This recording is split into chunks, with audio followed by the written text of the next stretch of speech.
Cümleten selamun aleyküm hanımlar. Diva Patik YouTube kanalıma hepiniz hoş geldiniz. Bugün birlikte dikişsiz 2 şiş pot patik yapacağız. Ben patiğimde yeşil ve sarı olmak üzere 2 tane normal patiklik ip kullandım. Şişlerim 3 numara. Bu defa hanımlar bu patiğimde misinalı şiş kullanacağım. Dileyen şöyle normal düz şişte kullanabilir. Hemen modelimi göstereceğim. İşte hanımlar. Modelimiz bu şekilde. Baştan sona 2 şiş ile yapmış olduğum patiğim. Patiğimizin hanımlar şöyle göstereyim. Hiçbir yerinde dikişimiz yok. Baştan sona dikişsiz 2 şiş ile yaptım. Ben bu patiğimi normal şöyle düz şişlerle yaptım. Hani patiğimizi örerken desenimiz, şeklimiz net belli olsun diye videoda bu şekilde misinalı şiş kullanacağım. Bu patik benim elimin ölçülerine göre 37, 38 ve 39 numara ayaklar için uyumlu oldu. Patiğimizi hanımlar boğaz kısmından başlayacağız. Sarı ipim ile başlıyorum. 50 ilmek atacağım. 50 ilmek ile başlayacağız hanımlar. Bu şekilde şişimize 50 adet ilmek atıyoruz. 3. ilmeği 4, 5, 6, 7. Bu şekilde 50 ilmeğimizi atalım gelelim. Evet hanımlar 50 adet ilmeğimi attım. Hemen şu kenarına bir düğüm atacağım. Kenar bölümü biraz sağlam olsun diye şöyle düğümümü attım. Şimdi hanımlar patiğimizin boğaz kısmında 2 düz 2 ters lastik uygulaması yapacağız. Öncelikle şöyle kenar ilmeğimi örmeden alıyorum. Yanındaki bir ilmeğimi ters ördüm. Bu şekilde. Modelimizin devamında kenar ilmeğini aldım, bir tane ters ördüm. 2 düz 2 ters. Bu şekilde 2 ilmek düz örüyorum, 2 ilmek ters, 2 ilmek düz, 2 ters. Bu şekilde 2 düz 2 ters lastik uygulaması yapıyoruz hanımlar. Böyle. Sıra sonuna kadar ilmeklerimizi bu şekilde örelim gelelim. Evet hanımlar sıra sonuna kadar ilmeklerimi lastik olacak şekilde ördüm. Geri dönüyorum. Geri döndüğümüzde ön yüzdeyiz hanımlar. Ön yüzde olduğumuzu şöyle kabul ediyorum. Şu başlangıç ipimiz eğer ki sol taraftaysa ön yüzdeyiz demektir. Şimdi bir sıra lastik örgü uygulaması yapmıştık. Şimdi ön yüzde ikinci sırayı yapacağız. Kenar ilmeğini alıyorum. İlmekleri gördüğüm gibi öreceğim. Bakın bir düz ilmeğim var. Düz örüyorum. Yanında 2 tersim var. İlmekleri gördüğümüz gibi örüyoruz. Lastiğimizde hanımlar ikinci sıradayız ön yüzde. 2 düz 2 ters. İlmekleri gördüğümüz gibi örüyoruz. Lastik devam ediyor. 2 ters 2 düz. Lastikte bu ikinci sıramız hanımlar. Ön yüzde ilmekleri sıra sonuna kadar tamamlayacağız. Ardından geri döneceğiz. Arka yüzde yine ilmekleri gördüğümüz gibi öreceğiz. 3 sıra olacak. Ön yüzde yine aynı işlemi yapacağız. 4. Arka yüzde yapacağız 5. Zaten patiğimin şu boğaz kısmına da bu sarı ile 5 sıra lastik ördüm. Şimdi hep birlikte buraya 5 sıra lastiğimizi tamamlayalım gelelim. Evet hanımlar 5 sıra lastiğimi sarı ipim ile ördüm geldim. Artık lastiğime yeşil ipim ile devam edeceğim. Ön yüzdeyim. Yeşil ipimi ekleyerek lastiğimi öreceğim hanımlar. Bu aşamada hemen kenar ilmeğini örüyorum. Yine ilmeklerimizi gördüğümüz gibi öreceğiz. Hemen yanında bir ilmek daha düzüm var, düz ördüm. Bu aşamada artık bu yeşil ipimin ucunu da şurada sarı ipime düğümleyeceğim. Şuraya 2 tane sıkı bir düğüm atıyorum. Şimdilik sarı ipimi kesiyorum hanımlar buradan. Çünkü yeşil ile devam edeceğiz. İlmeklerimizi gördüğümüz gibi öreceğiz hanımlar. Bakın 2 düz ilmek vardı. Ördüm. 2 ters ilmeğimi ters örüyorum. Yine 2 düz 2 ters lastiğe devam ediyoruz. Şu anda ön yüzdeyiz. Yeşil ipimiz ile lastiğin birinci sırasındayız. Bu şekilde hanımlar ön yüzde 1, arka yüzde 2, tekrar ön yüzde 3, arka yüzde 4 derken yeşil ipimiz ile de 10 sıra haroşa yapacağız. 10 sıra lastik öreceğiz hanımlar. Bu şekilde 10 sıra lastiğimizi bu yeşil ipimiz ile örelim gelelim. Evet hanımlar yeşil ipimle 10 sıra lastiğimi ördüm geldim. Şimdi patiğimizin şu ön bölümündeki şuralardaki artırmaları yapacağız. Şöyle şu kenara bakın, ilk baştan bu sağdan 20 ilmek sayacağım. 2, 4, 6, 8, 10, 12, 14, 16, 18, 20. Şimdi şuraya bir ayraç koyacağım hanımlar. 20 ilmek saydığım yere. Şöyle. Çünkü buralardan artırmalar yapacağız. Yerimiz belli olsun diye. Buraya normal ip falan da koyabilirsiniz ayracınız yoksa. Tekrardan sol taraftan da bir 20 ilmek sayacağım. 2, 4, 6, 8, 10, 12, 14, 16, 18, 20. Hemen şuraya da bir ayraç koyuyorum. Evet hanımlar, buralara ayracımı koydum. Artırmaları şöyle yapacağız. Bu ayraç koyduğum yerden bakın şuralara da hatta koyalım. Net anlaşılsın diye. Bakın 20 ilmek saymıştık. Hemen önünde 2 ilmek düz var. Bu düz ilmeğin hemen yanına da koyuyorum. Bakın 2 düz ilmek arada kaldı. Buraya da hanımlar şöyle iç tarafa doğru kenarda 20 ilmek kaldı. Şurada da hemen ayraç koyduğum yerin önünde 2 düz ilmek var. Hemen onun yanına da bir ayraç koyuyorum. Artırmaları bu 2 tane düz ilmek var şuralarda. Bu düz ilmeğin sağından ve solundan yapıyoruz. Bu orta kısımlarda 2 düz 2 ters uygulamasına devam ederken şu kenarlara haroşa yapacağız. Bakın şuralara haroşa öreceğiz. Şimdi başlayalım hanımlar örmeye. Ben haroşayı örgümüzün hem ön hem arka yüzünde düz örgü örerek elde ediyorum. Ayracıma kadar olan ilmeklerimin tamamını haroşa yani düz olarak öreceğim. Ön yüzde başlıyoruz hanımlar artırmalarımızı yapmaya. Ayracıma kadar olan ilmeklerimi haroşa örüyorum. Yani kenardaki 20 ilmeğimi. Bakın ayracıma kadar ördüm. Şu önde 2 tane düz ilmek var. Bu 2 ilmeğin sağına ve soluna artırma yapacağız. Bakın şöyle ilk artırmamı yapıyorum. İpimi parmağıma dolayıp buraya bir ilmek attım. Ayracı hemen şişime aktardım. Buradaki 2 düz ilmeğimi düz örüyorum. Ve 2 düz ilmekten sonra tekrar ayracımı şişime alıp hemen buraya tekrar artırmamı yapıyorum. Bu 2 düz ilmeğin sağına ve soluna birer artırma yaptık. Aradaki ilmeklerimi 2 ters 2 düz olacak şekilde örüyorum. Bakın 2 ters ilmeğimi ters ördüm. 2 düzümü düz. 2 tersimi ters ördüm. Şuradaki 2 ilmeğime geldim. Hemen buraya da bakın artırmamı yapıyorum.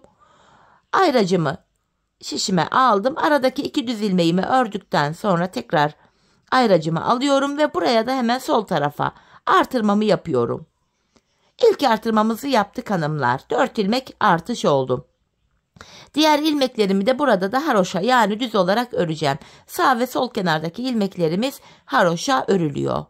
Sıra sonuna kadar haroşa yani düz olarak ilmeklerimi örüyorum. Ön yüzde artırmamızı yaptık. 4 ilmek birden arttı hanımlar böylece.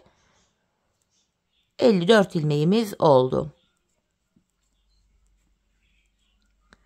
Evet, ön yüzde artırmaları yaptık. Arka yüzdeyiz. Arka yüzde artırma yapmayacağız. Ayracıma kadar olan ilmeklerimi haroşa öreceğim. Kenar ilmeğimi aldım. Ayracıma kadar olan ilmeklerimi haroşa örüyorum. Bu defa burada 21 haroşa oluyor. Çünkü ayracın bu tarafında bir artırma var. Onlara her seferinde haroşa öreceğiz. Kenarlardakini. Bakın ayracıma kadar olan ilmeklerimi bakın buradaki artırma yaptığım ilmeğimi de haroşa ördüm. Ayracımı hemen sağ şişime alıyorum. Arada bakın 2 ters ilmeğim var. Bu 2 tersimi ters örüyorum. Ön yüze 2 düz düşüyor. Tekrar ayracımı sağ şişime aldım. Bu orta kısımda ilmekleri gördüğümüz gibi örecektik. Şöyle hesaplayacağız. Bakın bir tane artırdığım ilmek var. Yanında 2 tane de düz ilmeğim var. Bu artırdığım ilmeği ters öreceğim. Bakın ters örüyorum. Yanındaki 2 ilmeğimi düz ördüm. İlmekleri bu şekilde örüyoruz. Tekrar 2 ters, 2 düz. Buradaki artırdığım ilmeğimi de ters denk geliyor. Ters örüyorum. Ayracımı sağ şişime aktardım. Aradaki 2 ilmeğimi de ayraçların arasındaki 2 ilmeği de ters ördüm. Tekrardan ayracımı şişime aktarıyorum. Ayracın bu tarafında kalan ilmek de haroşa düşüyor artık. Burada 20 değil 21 haroşamız oldu. Artırdığımız ilmek ile birlikte. Haroşalı ilmek sayısı her sırada birer birer artacak hanımlar. İlk artırmamızı yaptık.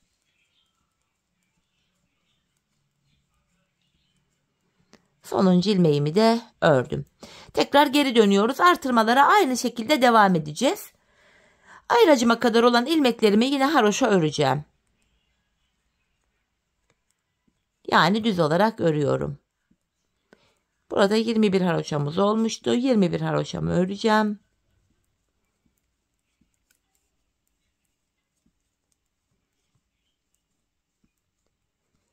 Bakın ayracıma kadar ördüm. Hemen buraya yine artırmamı yapıyorum. Hep ön yüzde böyle artırmayı yapacağız. Ayracımı şişime aldım. Bakın bu iki düz ilmeğin sağına ve soluna artırma yapıyorduk. İki düz ilmeğimi ördüm. Tekrar ayracımı sağ şişime aldım. Hemen buraya tekrar artırmamı yapıyorum. Artırmamı unutmuyorum. Yine ilmekleri gördüğümüz gibi öreceğiz. Bakın burada bir düz ilmek var. Düz ördüm. 2 tersimi ters örüyorum. 2 düz. 2 ters. Şuradaki bir ilmekte düz denk geldi. Düz ördüm. Bakın ayracımdan hemen önce buraya da artırmamı yapıyorum. Ayracımı aldım. Aradaki iki ilmeğimi ördükten sonra tekrar ayracımı alıp buraya da artırmamı yapıyorum. Şu ayracın ortasındaki iki düz ilmeğimiz var. Bunun sağına ve soluna artırmamızı ön yüzde yapıyoruz. Kalan ilmeklerimi yine sıra sonuna kadar haroşa yani düz olarak örüyorum hanımlar. İkinci artırmamızı da yaptık. Bu defa 58 ilmeğimiz oldu. 4 ilmek daha arttı. Her artırmada ilmek sayısı 4'er 4'er artıyor. Ön yüzde ilmeklerimizi ördüm. Şimdi arka yüzdeyim hanımlar. Arka yüzde yine kenardaki ayracıma kadar olan haroşa ilmeklerimi öreceğim. Bu defa 22 ilmek haroşamız oldu. Artırdığımız ilmek var çünkü bir tane de. 22 haroşa ilmeğimi öreceğim öncelikle.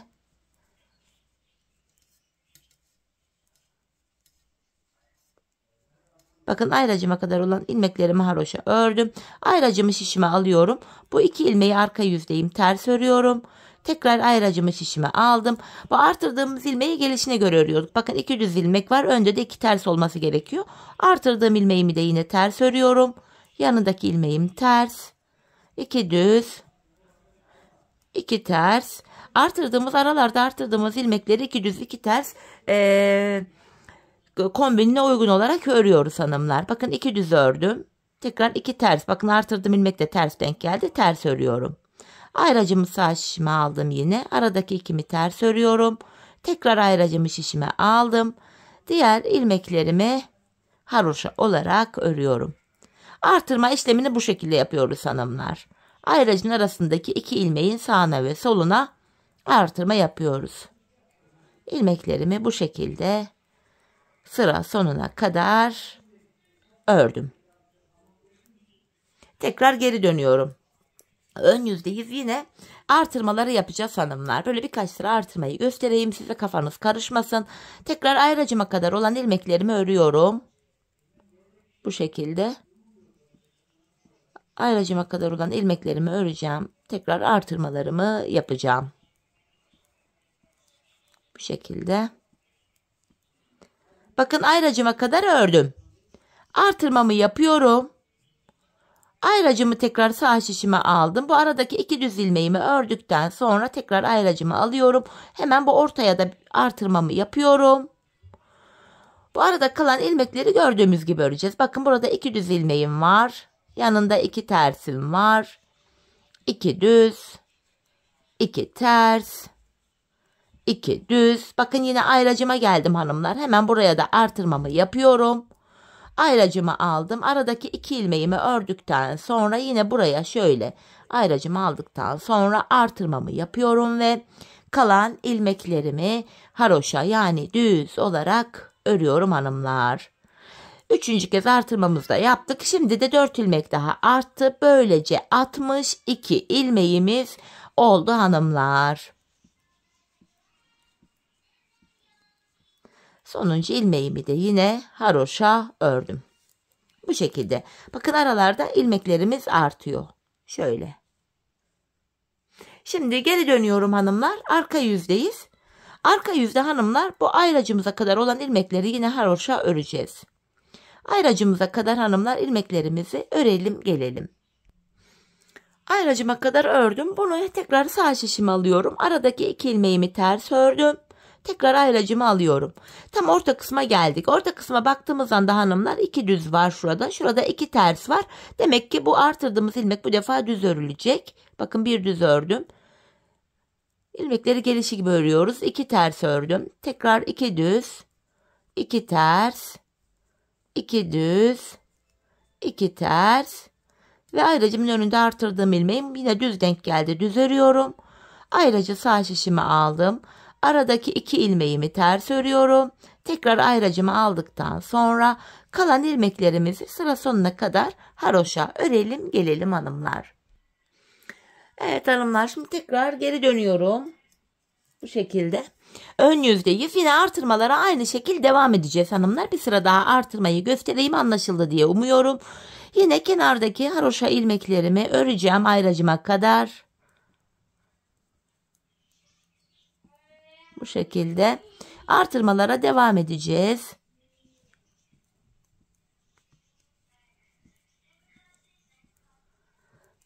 Bakın ayracıma kadar ördüm. Hemen şuraya artırmamı yaptıktan sonra ayracımı şöyle şişime aldım, sağ şişime. Aradaki 2 ilmeğimi örüyorum düz olarak. Sonra tekrar ayracımı şişime alıp buraya yeniden artırmamı yapıyorum. Bakın burada bir ilmek ters vardı. Aradaki ilmekleri gördüğüm gibi örüyorum. 1 ters, 2 düz, 2 ters, 2 düz, 2 ters, 2 düz. Burada bir tane tersimi ters ördüm. Bakın yine ayracıma kadar geldim. Hemen artırmamı yaptım. Ayracımı şişime alıyorum. Aradaki 2 ilmeğimi ördükten sonra tekrar ayracımı alıp buraya yeniden artırmamızı yapıyoruz. Ayracın sağına ve soluna böyle artırmalarımızı yapıyoruz. Hanımlar, kalan ilmeklerimizi sıra sonuna kadar haroşa örelim gelelim. Sıra sonuna kadar ilmeklerimi ördüm. Geri dönüyorum hanımlar. Arka yüzdeyiz şimdi de. Arka yüzde yine ayracımıza kadar olan ilmekleri haroşa öreceğiz. Aralardaki ilmekleri gördüğümüz gibi öreceğiz. 2 ters 2 düz. Kenarlarda haroşa yapıyoruz hanımlar.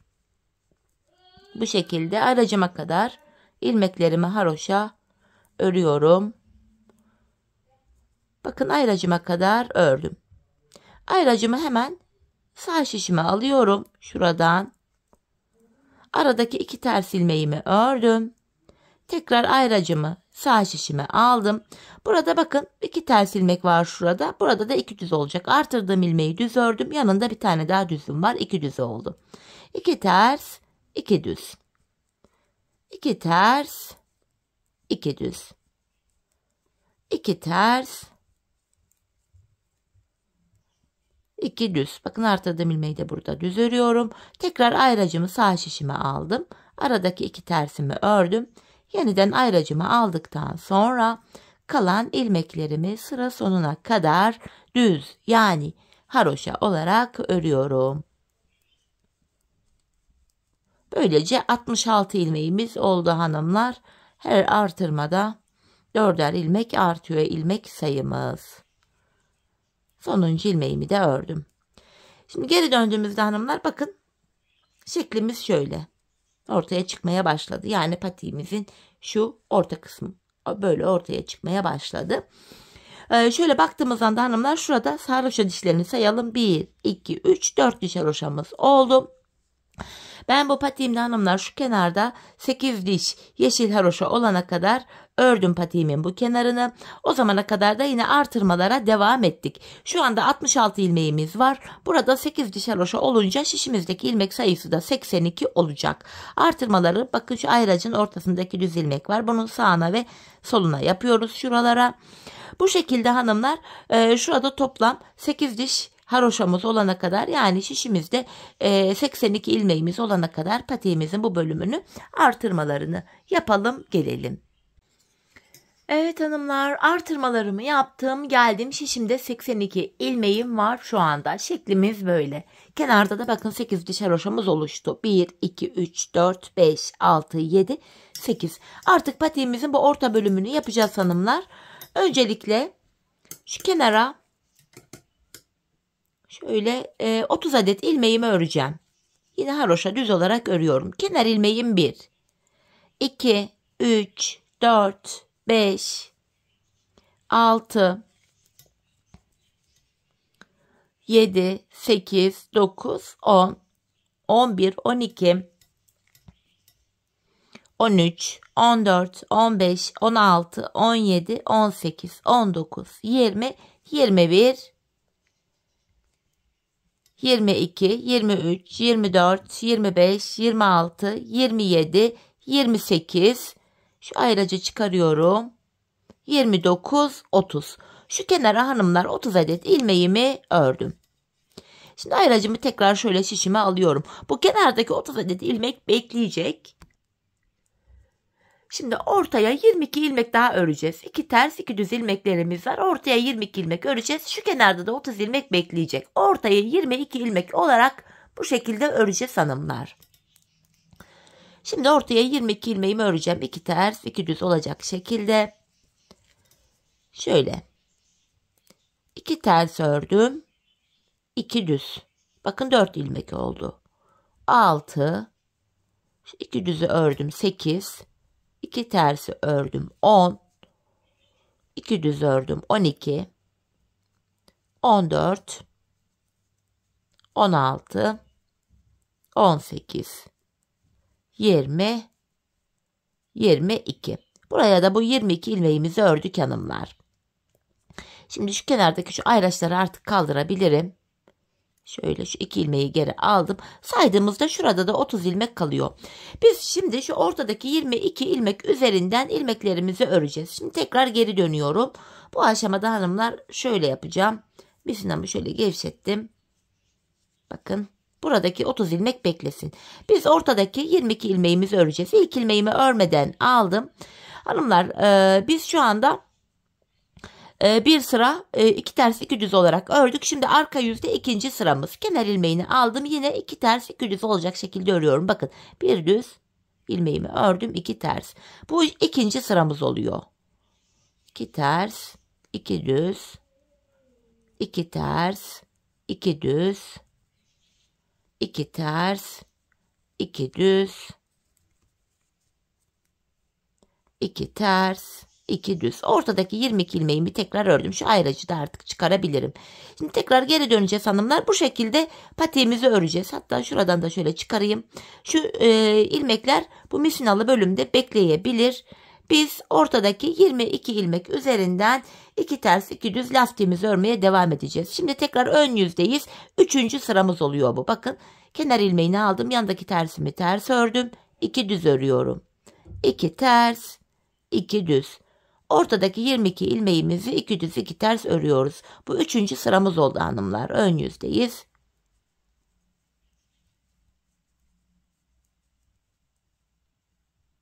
Bu şekilde. Hanımlar ben patiğimizin bu bölümüne toplamda 14 sıra ördüm. Şimdi 3. sıramızı ördük. 14 sıra olacak şekilde bu patiğimizin bu 22 ilmeklik bölümünü örelim gelelim. Evet hanımlar buraya 14 sıra 2 ters 2 düz olacak şekilde bakın ördüm geldim. Şimdi patiğimizin şu burun bölümüne kesimler yapacağız. Yapacağımız işlem şöyle. Kesimleri hem sağdan hem soldan yapacağız. Öncelikle kenar ilmeğini aldım. Yanındaki bir tersimi örüyorum. Bu şekilde. Şimdi yanına bir ilmek düz ördüm. Şu ikinci düz ilmeğimi örerken şu yanındaki bir ters ilmeği de alıyorum. İkisini birlikte keserek ördüm. Sola doğru kesim oluyor bu. Diğer ilmeklerimi bakın gördüğüm gibi öreceğim. Bir tersimi ördüm. 2 düz. 2 ters. 2 düz. Son 5 ilmek kalana kadar örüyoruz böyle. Bir ters ördüm. Bakın burada son 5 ilmeğim kaldı. Burada da sağa doğru kesim yapacağım. Şu ters ilmeğimle bakın 2 düz ilmeğim var. Bunun ilkini alıyorum. Bu düz ilmeğimi tersin önüne getirip bıraktım. İkisini kesiyorum. Burada da sağa doğru kesim yaptım. Yanındaki bir düz ilmeğimi ördüm. Kalan 2 ters ilmeğimi örüyorum. Ön yüzde ilk kesimi yaptık hanımlar. 22 ilmek vardı. 2 ilmek kesildi. 20 ilmek kaldı. Arka yüzdeyim. Arka yüzde kenar ilmeğini aldım. İlmekleri gördüğüm gibi örüyorum. Bir düz ördüm. Yanında bakın 2 tane ters var. Ters ördüm. Bakın burada bir düz ilmek kaldı. Bir düz örüyorum. Aradaki 2 tersimi 2 düzümü sırasıyla örüyorum. 2 ters 2 düz 2 ters 2 ters ördüm. Bir düz ördüm. Bir düzden sonra bakın yine ilmekler arkada ters burada. Buraya 2 ters ördüm. Kalan 2 ilmeğimi düz örüyorum. Tekrar ön yüzdeyiz. Yine kesime devam edeceğiz. Kenar ilmeğini aldım. Bir ilmek tersimi örüyorum. Yanına bir tane düz ördüm. Bakın kenara 3 ilmek örmüş olduk. Burada bir düz ilmeğim, önünde de bir ters ilmeğim var. İkisini birlikte kestim. Sola doğru kesim yapmış oldum. Yanındaki 2 düz ilmeğimi örüyorum. 2 ters, 2 düz, 2 ters, 2 düz. Hanımlar bakın son 5 ilmeğim kaldı burada. Burada yine bakın bir ters ilmeğim var, bir de düz. Bu düz ilmeğimi alıyorum. Ters ilmeğimin önüne bıraktım. İkisini kesiyorum. Yanındaki bir düz ilmeğimi düz ördüm. Kalan 2 ilmeğimi ters örüyorum. 2 ilmek daha kesildi böylece. Arka yüzde yine ilmekleri gördüğümüz gibi öreceğiz. İlk ilmeğimi aldım. Bakın bir düz ilmeğim var. Yanında 1, 2 ilmek ters ördüm. 3, 4 ilmek ters ördüm buraya. 2 düzüm var. 2 ters, 2 düz. Bakın burada 4 ters kaldı. 1, 2, 3, 4 ve kalan 2 ilmeğimi düz örüyorum. Evet, şimdi tekrar ön yüzdeyiz. Kesimlere yine devam ediyoruz. Bu aşamada yapacağımız işlem şöyle. Kenar ilmeğini aldım. Bir ilmek ters ördüm. Yanına bir tane daha düz ördüm. Bakın 3 tane ilmek ördüm. Burada öndeki 2 ilmeği alıyorum. İkisini birlikte keserek ördüm. Buradaki 2 ilmeği keserek ördük. Yanındaki bir düz ilmeğimi düz örüyorum. Bu şekilde yine son 5 ilmeğim kalana kadar öreceğim. Diğer ilmekleri gördüğüm gibi örüyorum. Düzleri düz, tersleri ters. Bakın bir düz ördüm. Son 5 ilmek kaldı. Burada da yine bu ikinci düz ilmeği aldım. Hemen yanındaki düz ilmeğin önüne bırakıp ikisini kesiyorum. Sağa doğru kesim yapmış oldum. Yanındaki bir düzümü düz ördüm. Kalan 2 ilmeğimi ters örüyorum. Tekrar geri dönüyoruz hanımlar. Arka yüzdeyiz. Arka yüzde yine ilmekleri gördüğümüz gibi öreceğiz. Kenar ilmeğini aldım. Bir düzüm var. Ördüm. Burada 3 tane ters ilmeğim var. 3 tersimi ters örüyorum. Öndeki 2 ilmeğim düz. 2 ters. 2 düz. Burada bakın 3 ters ilmek var. 3 ters örüyorum. Ve kalan 2 ilmeğimi düz ördüm. Tekrar geri dönüyorum hanımlar. Ön yüzdeyiz yine. Tekrar kesimimizi yapacağız. Buraya yine kenar ilmeğini aldım. Bir ters ördüm. Yanına bir ilmek de düz ördüm. Tekrar şu öndeki 2 ilmeğimi alıyorum. Birlikte keserek ördüm. 3 ilmekten sonra öndeki 2 ilmeği kestik. Yani sola doğru kesim yapmış olduk. Aradaki ilmekleri gördüğüm gibi örüyorum. 2 ters, 2 düz. 2 ters.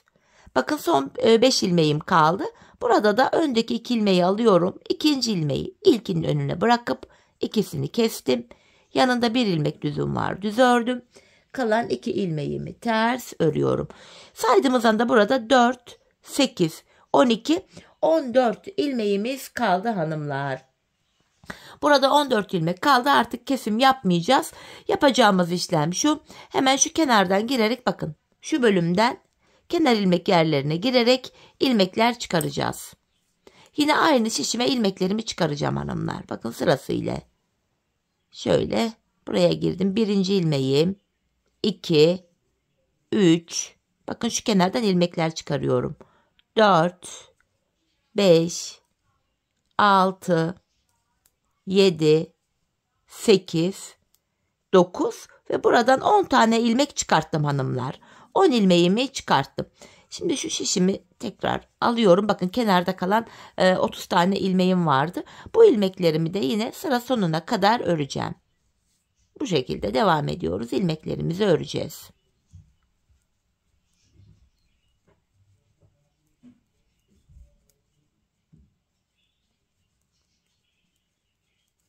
Haroşa yani düz örüyoruz ilmeklerimizi. Şöyle hanımlar devam ediyorum.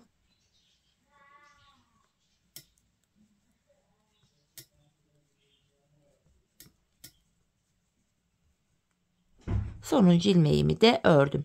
Şimdi geri dönüyorum hanımlar. Bu aşamada yine yapacağım işlem şu.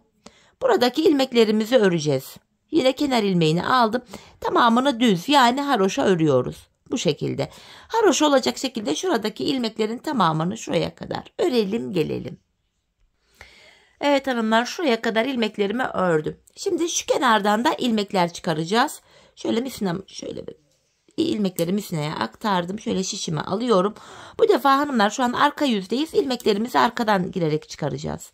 kenar ilmek yerine bakın ilmeğin iki kanadına birden girerek şu birinci ilmeğim. Arkadan giriyorum şöyle. Öyle ilmek çıkarıyorum bakın. Şöyle arkadan şişimle girdim. İlmeğimi çıkarttım. Arkadan bu şekilde giriyorum. İlmeğimi çıkartıyorum. 3 ilmek oldu. Şu dördüncü ilmeğim. Şu beşinci ilmeğim. Şu altıncı ilmeğim. Arka yüzde ilmek çıkarttığımız için bu şekilde girerek çıkarıyoruz. Şöyle diğer taraftan aradan 10 ilmek çıkartmıştık. Buradan da 10 çıkaracağız. 4, 8, 9 ve hemen şu kenara girerek buradan da bir ilmek çıkaracağım. 10. Buradan da 10 ilmek çıkarttık. Şimdi diğer kenarda olan 30 ilmeğimiz vardı. Bu 30 ilmeği de öreceğiz. Hanımlar sağ ve sol kenarda 30'ar tane haroşa ilmeğimiz vardı. Toplayınca 60 ediyor. Patik burnunda da toplamda 14 ilmek kalmıştı. Onu da hesaplayınca 74 ilmek ediyor. 10'ar ilmek de hemen şu sağ ve sol kenardan çıkarttık 20. Onu da ekleyince şişimizdeki toplam ilmek sayısı 94 oluyor. Bu şekilde sıra sonuna kadar ilmeklerimizi ördük. Bu aşamada ip aradan geçirdim yeşil ipimi. Sonuncu ilmeğimi örmeden alıyorum. Çünkü sarı ipimize geçiş yapacağız. Şöyle bir misineye takalım şişlerimizi. Patiğimizin şeklini görelim. Şekil olarak hanımlar patiğimiz böyle. Bakın. Şekil olarak patiğimiz böyle. 94 tane burada ilmeğimiz var. Şimdi şuradaki sarı haroşalarımızı öreceğiz. İlmeklerimizi örmeye sarı ipimiz ile devam edeceğiz.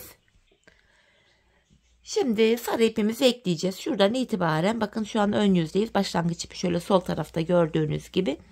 Şöyle ilmeklerimi şişime doğru alıyorum. Ben misinalı şişlerle çok iyi de olmadığım için çok rahat kullanamadığım için böyle bir uğraşıyorum buralarda. Ama patiğin şeklini net gösterebilmek için böyle misinalı şiş kullandım. Diğer patiği normal düz şişlerle örmüştüm. Örerken çok buruşuk duruyordu. Şekil görünmüyordu. Şimdi ilmeklerimi bu defa sarı ile örüyorum. Bakın ilk ilmeğimi ördüm. Şöyle hemen ikinci ilmeğimi de ördükten sonra sarı ipimin ucunu şurada kendine düğümleyeceğim. Yeşil ipimiz beklesin hanımlar. Taban yapımında yine yeşil ip kullanılacak. İlmeklerimizi sarı ipimiz ile yine haroşa öreceğiz. Bu şekilde. Ön yüzde ve arka yüzde düz örgü örünce haroşa düşüyordu.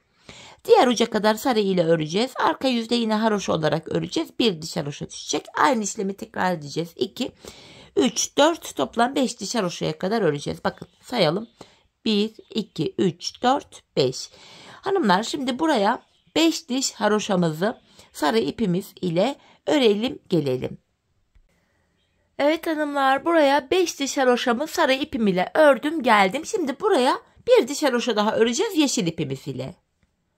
Sonra taban kesimine başlayacağız. Şöyle yeşil ipimi alttan alıyorum. Biraz gevşek bıraktım, sıkarak almadım. İlmeklerimizi bu defa yeşil ipimizle haroşa öreceğiz. Bu şekilde. Artık sarı ipim ile şimdilik işim kalmadığı için sarı ipimi burada şöyle kesiyorum. Hemen ucunu düğümleyeceğim yeşilime. Bu şekilde. İlmeklerimizi hanımlar yeşil ipimiz ile haroşa olarak diğer uca kadar örelim. Arka yüzde yine düz olacak şekilde, yani haroşa olacak şekilde örelim gelelim. Evet hanımlar, bir diş haroşamı yeşil ipim ile ördüm geldim. Şimdi burundan başlayarak taban kesimini gerçekleştireceğiz. Patiğimizin tabanına burundan 8 ilmek olarak başlayacağız hanımlar. Ve yanlardan ikişer ikişer ilmeği keserek ortaya ekleyeceğiz. Tabanda 14 ilmek olana kadar. Bu aşamada hesaplamayı şöyle yapıyoruz. Şişimizde 94 ilmeğimiz vardı. 8 ilmeğimizi burun kısmına ayırınca geriye 86 ilmek kalıyor. 86 ilmeği de iki şişe eşit olarak paylaştırınca yan şişlere 43'er ilmek düşüyor.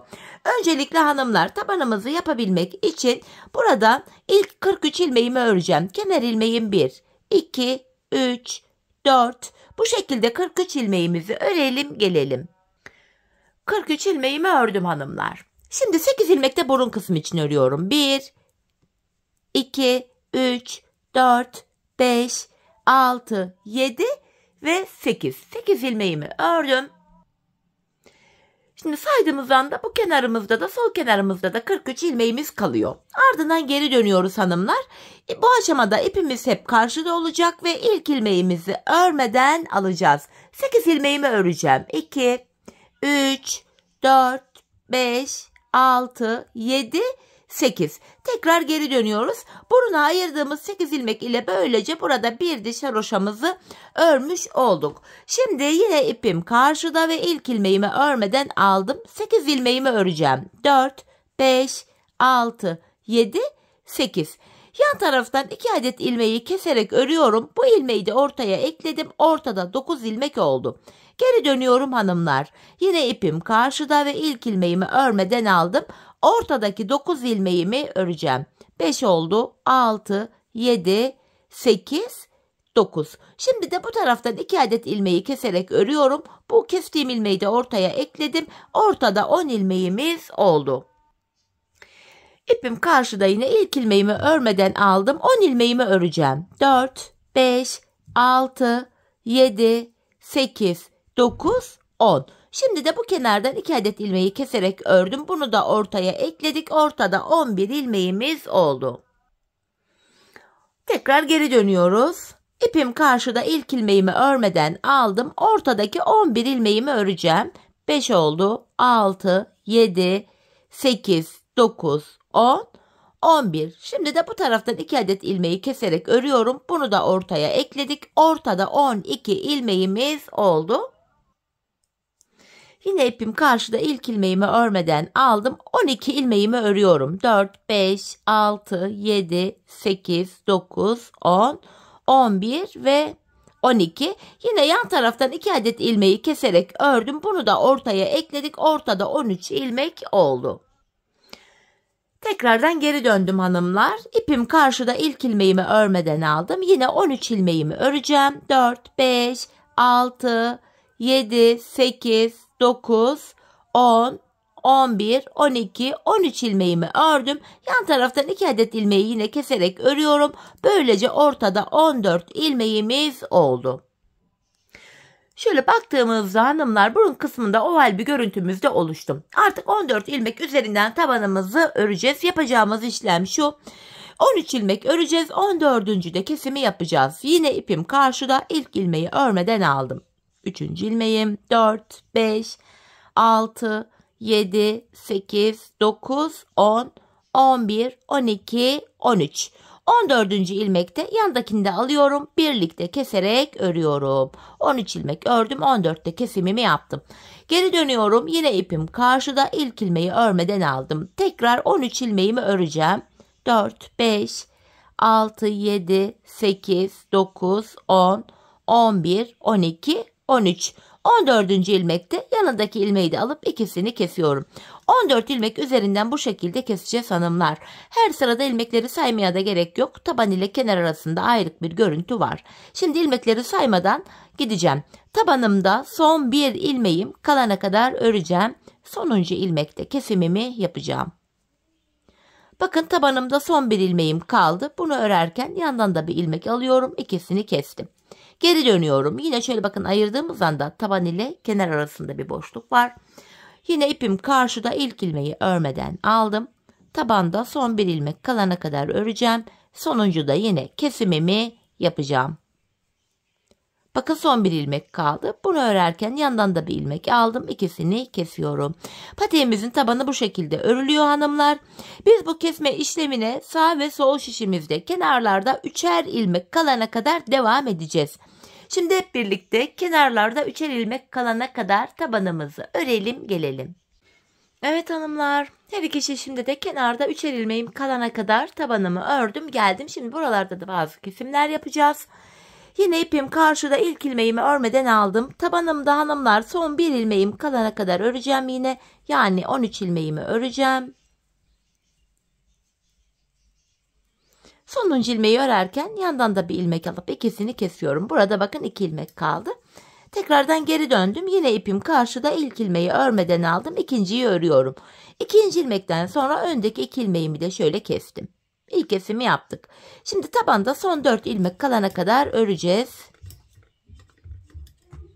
Şöyle alayım. Son 4 ilmeğim kalana kadar öreceğim. Orada da kesim yapacağım. Bakın burada son 4 ilmek kaldı. Öndeki 2 ilmeği keserek örüyorum. Yanındaki bir ilmeğimi ördükten sonra sonuncu ilmeği örerken şişimden de bir ilmek alıp ikisini kesiyorum. Tekrar geri döndüm. İpim karşıda, ilk ilmeği örmeden alıyorum. Yine tabanımda son bir ilmek kalana kadar öreceğim. Bakın son bir ilmeğim kaldı. Bunu örerken yandan da bir ilmek aldım. İkisini kesiyorum. Kesimden sonra geri döndüm hanımlar. İpim karşıda, ilkini örmeden alıyorum. İkinci ilmeği ördüm. Ardından öndeki 2 ilmeği yine kesiyorum. Şimdi burada yine son 4 ilmek kalana kadar öreceğiz. Tabanda son 4 kalana kadar. Bakın taban bölümde son 4 kaldı. İkisini kesiyorum. Yanındaki bir ilmeği düz ördüm. Sonuncu ilmeği örerken yandan da bir ilmek alıp ikisini kesiyorum. Tekrar geri döndüm hanımlar. Kenarlarda birer ilmek kaldı. İpim karşıda, ilk ilmeği örmeden aldım. Yine tabanda son bir ilmek kalana kadar öreceğiz. Bakın son bir ilmeğim kaldı. Bunu örerken yandan da bir ilmek aldım. İkisini kesiyorum. Artık misinalı işleri bırakacağım hanımlar. Normal şişimle devam edeceğim.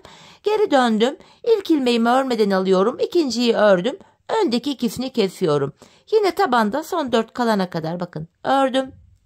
Tekrar öndeki 2 ilmeğimi kesiyorum. Yanındaki bir ilmeği düz ördüm ve sonuncu ilmeği örerken yanından da bir ilmek alıp ikisini kesiyorum. Bu arkada hanımlar bakın şu topuk bölümünde de oval bir görüntü oluştu. Burada 8 ilmek kaldı. Artık 8 ilmek ile patiğimizin bu arka bölümünü yapacağız. Yapacağımız işlem şu. İlk ilmeğimi örmeden aldım. Son 2 ilmeğim kalana kadar örüyorum. Son 2 ilmeğimi kesiyorum. Bakın burada kenar ilmek yeri var, sarı. Bu ilk sarı kenar ilmek yerine girerek ilmek çıkarttım. Tekrar 8 ilmek oldu. Bu şekilde hem patiğimizin arkasını örmüş oluyoruz hem de arkayı şu kenarlara eklemiş oluyoruz. İlmek çıkarttıktan sonra geri döndüm. İpim karşıda, ilk ilmeğimi örmeden alıyorum. Yine son 2 ilmek kalana kadar örüyorum. Son 2 ilmeği kesiyorum ve bu sağ kenarda ilmek çıkartırken hanımlar geri döneceğim, ön yüzde çıkaracağım. Öyle daha çok kolayıma gidiyor. Burada da ilk sarı kenar ilmek yerine girerek ilmeğimi çıkartıyorum. Patiğimizin arka bölümünü bu şekilde yapacağız. Son 2 ilmek kalana kadar öreceğiz. Son 2 ilmeği bu şekilde kesip bir diğer kenar ilmek yerine girerek ilmek çıkaracağız. Tekrar geri dönüyorum. İlk ilmeğimi aldım. Yine son 2 ilmek kalana kadar ördüm. Son 2 ilmeğimi kesiyorum ve geri dönüyorum. Burada ön yüzde ilmek çıkarıyorum çünkü. Bir diğer kenar ilmek yerine girip ilmeğimi çıkarttım. Bu şekilde patiğin arkasını yapacağız hanımlar. Bu bölümlerde haroşa örgü uygulaması yapıyoruz. Şöyle yine kenar ilmek yerine girip ilmeğimi çıkarttım. Bu bölümde hanımlar haroşa örgü uygulaması yapacağız. Ta ki şu lastik bölümüne gelene kadar, bakın 2 düz 2 ters lastik bölümüne gelene kadar. Yani şu şekilde lastik bölümde yine boğaz kısmında da lastik uygulaması yapacağız. Bu son haroşalı kenar ilmek yerlerine gelene kadar patiğimizin arkasını örelim gelelim. Evet hanımlar, lastikli bölüme kadar arkayı ördüm. En son şu kenardan da bakın ilmeğin 2 kanadına girip buradan en son ilmeğimi kesmiştim. Buradan ilmeğimi çıkartıyorum. Yapacağımız işlem şu hanımlar. Yanına bir düz ördüm. 2 ters öreceğim. 2 ilmek düz örüyorum. Buradaki son 2 ilmeğim ters denk geldi. Son 2 ilmeğimi yine kesiyorum. Tersten kestim. Ters denk geldiği için. Ve sıradaki kenar ilmek yerine girip ilmeğimi çıkarttım. Tekrar geri dönüyorum hanımlar. Yine ipim karşıda. İlk ilmeğimi örmeden aldım. Yine bakın düz ilmeğimi düz ördüm. 2 ters ilmeğimi ters örüyorum. Yanında 2 düz ilmeğim var. Düz ördüm. Yandaki 2 ilmek ters denk geldiği için tersten kesiyorum. Geri döndüm. Ve sıradaki kenar ilmek yerine şuraya girerek ilmeğimi çıkartıyorum. Lastik olarak patiğimizin arka bölümü bu şekilde yine örülecek hanımlar. Yeşil olan yere kadar, yeşil kenar ilmek yerine kadar bu bölümü yeşil ile öreceğiz. Model üzerinde göstereyim. Sarı bölüme geçince model bütünlüğü sağlansın diye kalan bölümü de sarı olan yerleri de sarı ile öreceğiz. Biz bu işleme hanımlar son kenar ilmek yerlerine gelene kadar, yani bakın yeri burası. Şuraya ve şuraya yerleri belli. Şuraya gelene kadar devam edeceğiz. Şimdi patiğimizin arka bölümünü tamamlayalım gelelim. Evet hanımlar, patiğimin arka bölümünü de tamamladım. Geldim, şimdi artık ilmeklerimi kesiyorum. Buradaki 8 ilmeğimi keseceğim. İkişer ikişer toplayarak ilmeklerimizi kesiyorum. Bu şekilde. Son bir ilmek kaldı, onu da kestim. Bu kenarda tümsek bir görüntü oluşmasın diye şöyle tığ yardımıyla dibine batarak burayı düzleyeceğim. Bir tane de zincir çektim, ipimi kesiyorum. Hemen ipimizin ucunu gizleyelim. Şuradan bakın 2 tane ipimizin ucu var burada. Başlangıç ipimiz biri, diğeri de bitiş ipimizdi. İkisini birden şöyle düğümleyerek arka ilmek aralarından geçirerek şöyle gizliyorum. Hani ip gizleme işlemine hanımlar önem verelim. Patik ayağı giyildikten sonra ipler dışarı çıkarsa çirkin bir görüntü oluşur. Şöyle. Evet, patiğimizi bitirdik hanımlar. Gördüğünüz gibi şeklimiz bu. Bakın gayet haroşa olduğu için esnek, ayağı saran, güzel, şık bir model oldu. Bot patik tarzında. Hemen patiğimizi bir de manken ayağıma giydireceğim.